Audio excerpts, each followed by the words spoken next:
but it's just a difficult situation to be in when you have to rely on other people, and parenting is supposed to be your job. And I take that very seriously.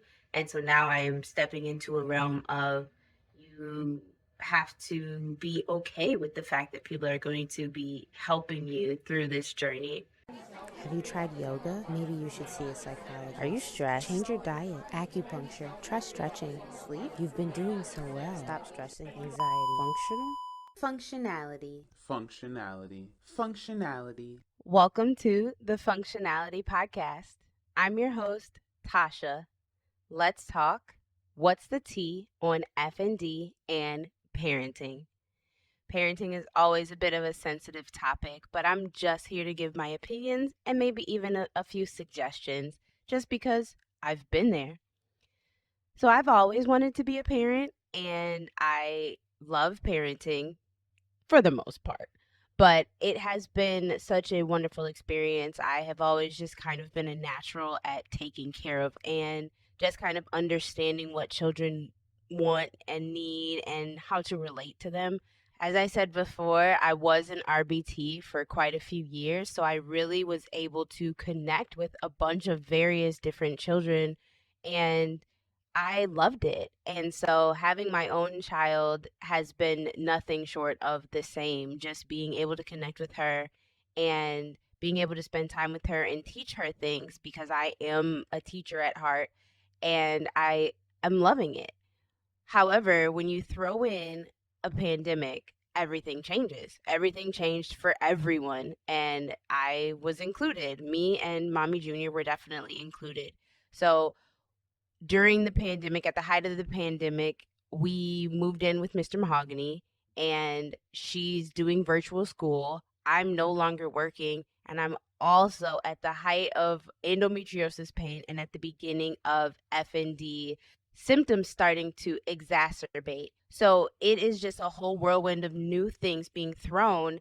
And at the same time, I have to stay strong for Mommy Junior and kind of show her the ropes and kind of let her know that everything is okay, even though I really don't know if it is. I'm like, a pandemic, and I'm dealing with all these health issues, and then I don't have a job anymore. So things got kind of crazy. And Jalea is a extremely extroverted child, and I, in my adult years, have become less and less extroverted. I appreciate time by myself. I appreciate being able to be home, and I appreciate being able to do solitary activities. I love to read a good book. I love to do puzzles.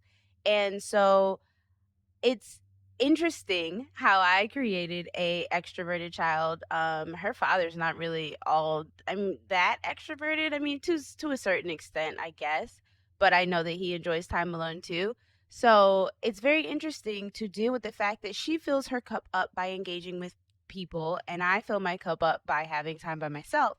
And so then when you throw in my one of my main symptoms, which is fatigue, then that's kind of difficult to manage, because not only do I like to have time by myself, but if I'm already exhausted and Mommy Junior's trying to fill her cup up by engaging with me, and I haven't filled my cup up, because being tired, having fatigue, going through fatigue does not count as self-care or filling your cup back up, because at that point it's draining your cup.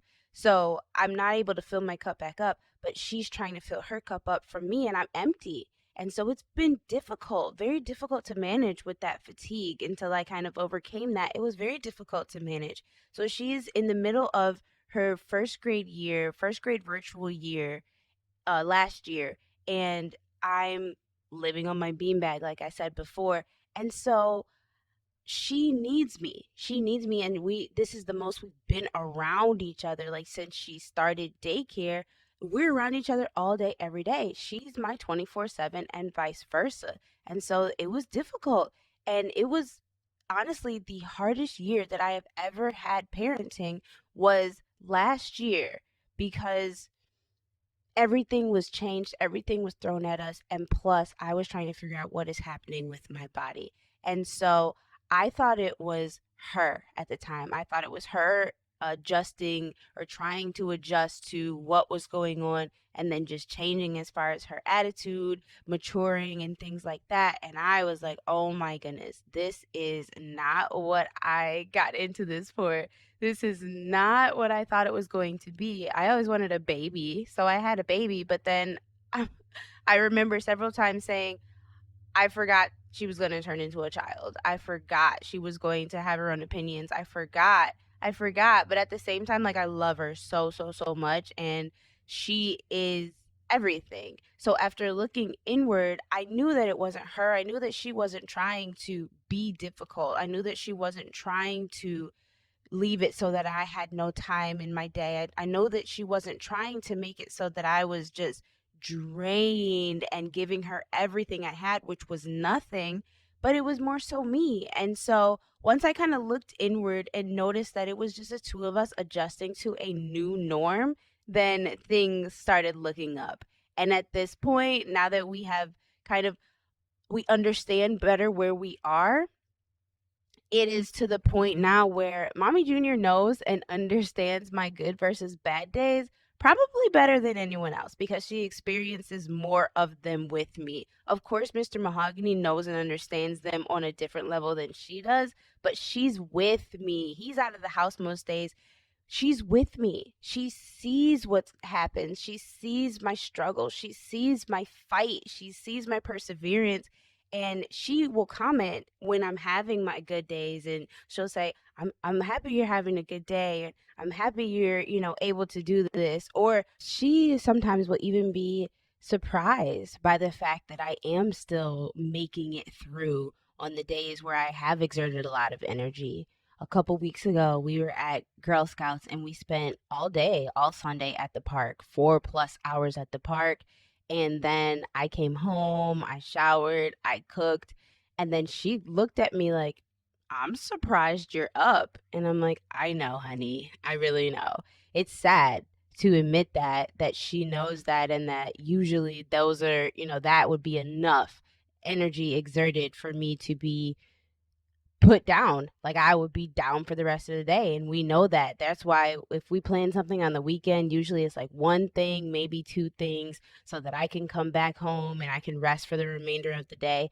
But Saturday or Sunday, I was doing great. I don't even know what happened that day, but I've been doing very, very well. However, I do have the lingering, like, you're pushing it too far. And I really try to listen to that. So the other day, I cleaned off one of our chase chairs, and so I steam cleaned it, or like with the Bissell vacuum type of thing, and I cleaned it, and then I had to take breaks in between sections, but that was okay. And Julia's just watching me do that, and sometimes she goes, Mommy, don't push it too far. And I'm like, I know, but she just loves me so much and she hates to see me down. There was a day I remember where I woke up and I couldn't even speak. I was trying so hard to speak. I couldn't speak. I couldn't move. I could barely move my hands, and I could like blink, but I was just done for. And so my mom, who I haven't mentioned yet, my mom lives very close. And so she knows to kind of be on guard, to kind of be on, in the waiting just in case, especially because when Mr. Mahogany goes to work, he usually is doing some pretty big jobs. And so he can't always just run home. So that morning I woke up and I knew it was just going to be a doozy of a day. I wasn't walking, wasn't talking. I couldn't. I barely felt alive, in all honesty. And so I mustered up the strength to be able to get to my notepad on my phone and write out a message and tell her to call her grandmother, to call Gma, and use my phone. And because I couldn't do it today, I could not do it. I was like, I can barely speak, I can't walk, I can't speak, but I'm gonna be fine. And so she came to the rescue, as she always does. She was able to bring me some food to my bedside and set me up, ask me what I needed, and really I just needed her to take Mommy Junior so that I could recover for the day and not have to worry about the additional responsibility of needing to know what she was doing, or helping her with anything because I really couldn't even help myself. I didn't need anything but rest. And that really, really, really, it helped out so much. But she got freaked out. She really, really freaked out that day, and she was just crying and crying. I couldn't really console her. I couldn't say, hey, it's okay. I couldn't hold her. I was just in the bed stuck. And I feel so bad for having to put her through that, but I have to count my blessings really because she's so resilient and she's just so helpful that I wouldn't be able to do it without her. Even though I always have this underlying fear that she would want to go live with her dad because she has siblings over there and it's, fun over there. She doesn't have to take care of a parent over there. I just know in my heart, deep, deep, deep in my heart, that she would never because she loves and cares about me so much. And she knows like we're just a squad. I got her and she's got me. it's just a difficult situation to be in when you have to rely on other people, and parenting is supposed to be your job. And I take that very seriously. And so now I am stepping into a realm of you have to be okay with the fact that people are going to be helping you through this journey. As far as things that I have to do as a parent, well, what do kids do? Kids are involved in extracurricular activities. And so Mommy Junior has Girl Scouts, she has karate, she hangs out with friends. And I also have to keep her busy because I homeschool. So driving to those events, those are things I have to factor into my days and into my weeks to think about, okay, well, if I want to say take her to this, I have to make sure that I rest enough during the day so that I'm ready to drive and be aware and be involved and be engaged in that activity with her. Because Girl Scouts, that's girls, it's for girls, Girl Scouts, but it's also for their moms. So then it's, anything you go to with your children, you're going to end up talking to other parents. And so sometimes I can't and won't, because it's just not, I don't have the energy. I haven't saved a spoon for that. I saved the spoon for taking her to what she needs to be taken to. But as far as also being social with the other parents, that's difficult for me. Sometimes I just fade to the back, and I'm sure some people think that I'm a little bit antisocial, but not really. I really try to do the best I can, but I just don't overdo it because I know what is the result of me overdoing it. None of those people in that room, except for me and Mommy Junior, will be the ones that are affected. So I do have to take into account the driving to events, the being socially involved in events. I mean, it's draining. It absolutely is draining. So there's times when I have to say no to things that she's doing. There's times where I have to adjust to the things that she's doing. Like when she did Girl Scout booths, Girl Scout cookie booths, I hated them. I absolutely hated them, and she loved them. I hated it because you have to stand the whole time. Well, you don't if you are me, because the second time I did it, I brought my hammock chair and I just sat in it. And the other mom was up and she was involved and engaged. And I would take breaks. I would go be up for a couple minutes and then I would sit down for longer than that. Then I would get up for a little bit and then sit down for longer than that, because that's the only way that I can make it through. And because of the fact that I have accepted that fact as of where I am right now and know, hey, don't push it too far. It doesn't go well for anybody if you push it too far, but you still can push to a certain extent. It takes a while to find that balance, but once you find that balance, it gets a little bit easier to deal with all of the responsibilities that come with caring for self, getting through symptoms, getting through flares, maintaining relationships, and just being a good parent, being a good involved parent, and feeling good about yourself. You should feel great about yourself, because I feel like the people who suffer from chronic illness are not the weak. None of the people I've seen are the weak. They're the strong ones. So they are equipped, well equipped. And I'm so equipped that I've also been given a bonus daughter. So not only do I have to worry about Mommy Junior, I also, on like every other weekend, I have an extra little chica here. She's older than Mommy Junior. She's 11, but I have to do the best that I can do for her as well. I don't want to be a lousy step parent. I don't at all, or bonus parent. I don't want to be that. I want her to know that she can rely on me and that she has support here from a woman. And I'm not trying to take anybody's place, but I want to be as involved as a mother would. So now I have to go to her events and things like that. And so it's just been a very interesting adjustment, but I never quit. I am my mantra: be intentional, be faithful, be humble. And I am very intentional about the time that I spend on me and the time that I spend on other things and how I plan out my days. I've never been so planned out, and I'm still not planned out great because things are very unpredictable. But the things that I do know that are coming and the things that are kind of non negotiable, I just continue to plan that out so that I know that I'll be like in control as best as I can be. I always just want to set myself up for success and set my children up for success because I don't want to be the reason that they are missing out on things. So, with all of that being said, I know I've talked quite a bit about me and my experiences and just different opinions. I would love to hear from other people on their experiences and opinions. And I want to give a few suggestions of just things that have helped me along the way so that I have been able to find a little bit of balance and not feeling like this is completely out of my hands and out of control. And maybe it can help some people. So, my first thing that I would suggest is that as a parent dealing with chronic illness, FND specifically, save a spoon for your children. And all my spoonies know what I mean, but we have a certain amount of spoons that are allocated for us every day, and it changes. So sometimes you think you have more spoons than you do, but try your best to save a spoon for them. Don't overextend yourself, but reserve a spoon so that you know that that's the energy that you will be giving to them, and so that your children don't think that they just come as an afterthought.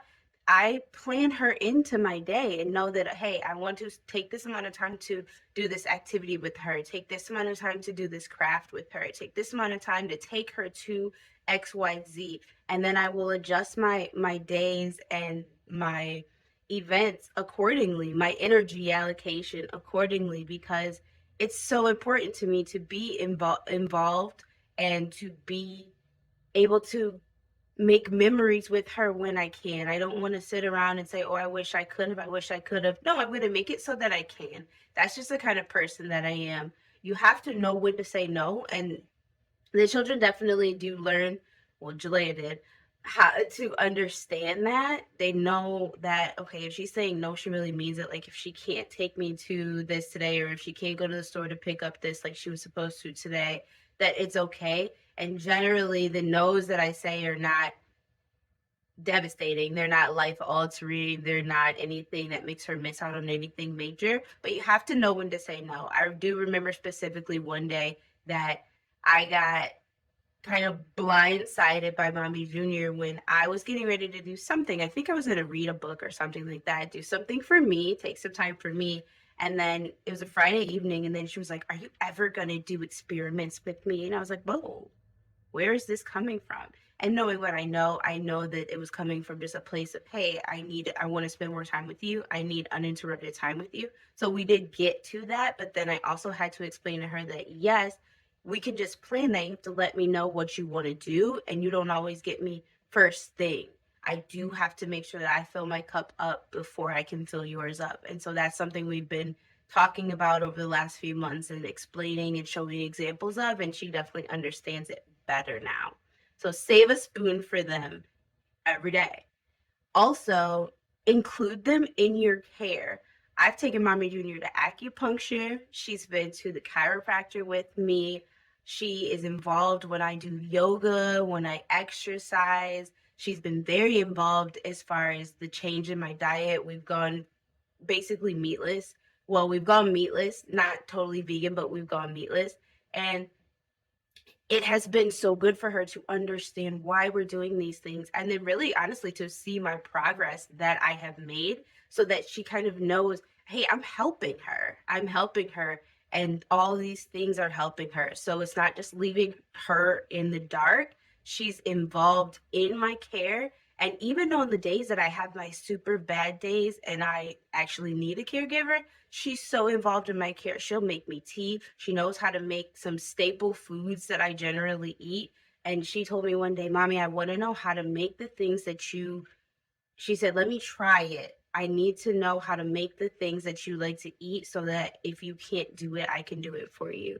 And that like makes me a little emotional because she's just so sweet and I couldn't do it without her. I really couldn't. So allow them to feel good about the fact that they can help you. Don't put a large burden on them, a big, heavy amount of pressure. There's no pressure on her. But if I say, hey, help me with this, or can you help me with this, or I'm about to do this. And then she is so helpful that she will get up and she'll say, I want to help you, or I can help you do the laundry. I'll help you fold the laundry. And I encourage that. And I reinforce that behavior because I know that that reinforcement lets her know, hey, I'm helping her and I'm involved and I'm still getting to engage with her and I'm making it so that her responsibilities are a little bit less heavy on her and she can have extra spoons for me. So it all correlates. As far as if you involve them in your care, it takes a little bit of the pressure and a little bit of the work off of you, and then you could have more to give them. So that has been a major, major, major key as far as me and Mommy Junior. And then my one of my major things as well is explain to them what is happening. Explain to them where you are, explain to them what FND is about, because if you barely understand it, which most of us do, then how can you explain to your children? How can they know what is going on? And that's when resentment probably would start to build up and different emotions that these children don't know how to process and don't know how to deal with and understand and know what it feels like. So they might feel certain feelings and not know what they're feeling or why they're feeling them. So if you explain to them what is happening to you and that you're going to be okay. We went through a little bit of time where I believe that Jalea was so worried about me. I think she thought that I was going to lose my life. I think she thought that like my mom is actually dying. So what do you do when your children are thinking about that? What do you do when your children are worried about that? That can play a big, old, heavy gray cloud on top of them. And what do you do? How do you help them with that? The only way to really help them with that is to explain to them what is happening, explain to them that this is a safe space that they can talk to you about what they're feeling, and you also have to be able to be open enough to explain to them what you're feeling and how some days, hey, it's a hard day for me, like, can you just give mommy a little bit of grace? I know you're hungry and you want breakfast, but can you give me a little bit of grace so I can rest and then I can make your breakfast? And that in itself makes it so that they feel involved and they know what to expect. Children are humans and we like to know what's coming and what to expect, and how are they going to get any sort of consistency or any knowledge of emotions and feelings and how to handle situations and how to handle and process big emotions if we don't do it with them. So the whole time that I'm healing, I'm making sure that she's healing and unbreakable so that I give her the best equipment. I want to equip her the best I can to understand when things change in life and that it can be hard, but it's okay and we can make it through it and we can talk through it. And the best thing is communication. And then also, sometimes I just straight up apologize because they need to know it's not their fault. Because sometimes I do, I'll say, oh, Jalea, you made a mess, or now I have to clean that up, or, oh, you broke this or whatever. And so then I have to catch myself and then I'll apologize and say, it's not you. It's really not you. It's okay to make mistakes. And then also, I'm having a hard day and I don't want to take it out on you. So I apologize for that. I just need to take a rest and then I can reset and I'll be better. And if you can be humble enough to approach your children in that way, they will gain such a respect for you that you probably won't even be able to understand. The amount of respect, the respect level that Jalea has for me now has just blows my mind. She is ready to be so helpful and she wants to understand. She's a very inquisitive child and she just wants to understand. And then she wants to just make sure that I'm okay. So once you get to know their feelings about it, they are able to release some things that they may have been holding, some things that they were uncertain about, some things that they're scared about or worried about. And it just makes it so that the entire relationship and just the life moving forward from whenever they express their feelings or whenever the diagnosis started can run a little bit more smoothly. It's a rocky road, and we don't know what to expect from day to day, hour to hour, moment to moment. But if we can include our children in what's going on, then there will be less uncertainty when it comes to the parenting aspect. I definitely just wanted to hit this point and talk about what's the tea on FND and parenting, because parenting sure has changed for me since diagnosis and since symptoms arose. And I will say that it has not been just a linear road at all. And I don't think that it will continue to be. I don't, but I have accepted that fact. So accepting the fact that parenting is going to be different. You are not going to be the same parent that you were before. And that is okay, because your children or child won't be the same either. But as long as you accept the fact that, hey, we're moving in the same direction, we want to move in the same direction, and we ultimately want success, memories, love, and consistency and a bond. And I think that that is just the major key. And it really all comes back to what I say all the time, as far as just accepting what's going on, but not letting the diagnosis, not letting the symptoms run who you are. Being in control of who you are is the major thing to remember, because as out of control as this disorder makes us feel, we have to find and get our bearings somewhere for some type of control. Thanks so much for tuning into the podcast. Big shout out to the Black Lotus Herbals Company. This black mint tea is everything. Go check them out on Instagram at Black Lotus Herbals. And I will see you on episode 3. Till next time, be intentional, be faithful, and be humble.